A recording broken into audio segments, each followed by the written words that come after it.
And what is that something? Well, we designate this something as a great void. A great void that she senses exists right here, which she wants to protect herself from. And deep down, she would rather not accept its existence. It's a void that through the very dynamics of life, through the very patterns of material life, and also the life in the subtle fields, ends up being filled or ends up being invaded by a set of forces regarding which the human being has very little awareness, which are precisely the emotional forces, which are also called astral forces. The astral currents that enter through the sanctuary of the heart of the human being, that start circulating and swirl within ourselves like this fiery whirlpool of forces. These false astral fires perhaps give the impression they are filling this inner void, but deep down they're only generating a great agitation, the great emotional agitation to which we give the name of anxiety. So you see that anxiety is something much deeper than a mere product of the rush of life. It is related to this hollow, this gigantic void that is lodged in the core of the soul, in the core of the heart of the human being. So here, in this aspect of the shadow, in this aspect of this inner void, we would like to explore some more concrete things with you.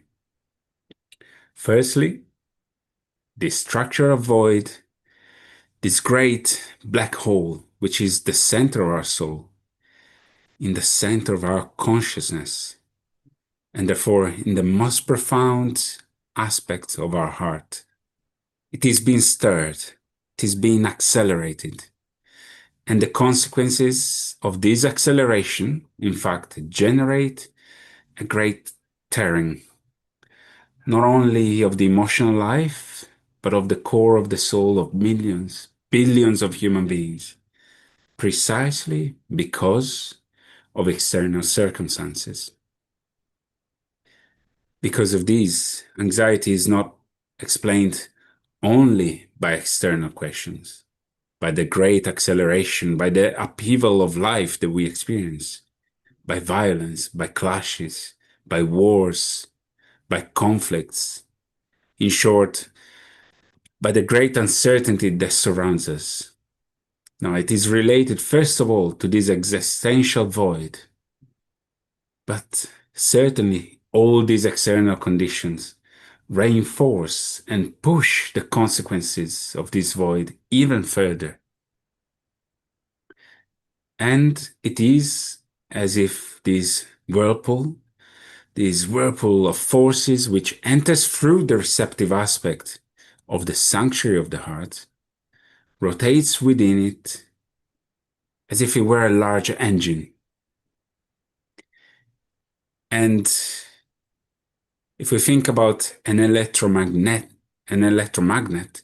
with infinite positives and negatives, which accelerates the consciousness of the human being to a level where it becomes almost completely stunned, lost, and they leave through the other door, through the door that radiates the forces of our heart.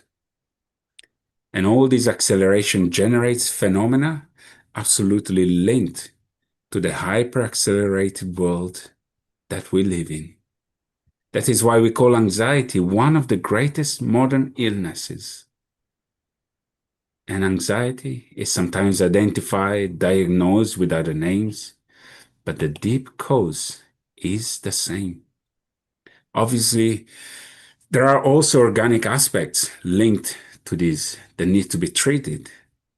Just an inner change might not solve everything, but there is a combination of factors that exacerbates this endless anxiety, sometimes making it manifest as a deep depression.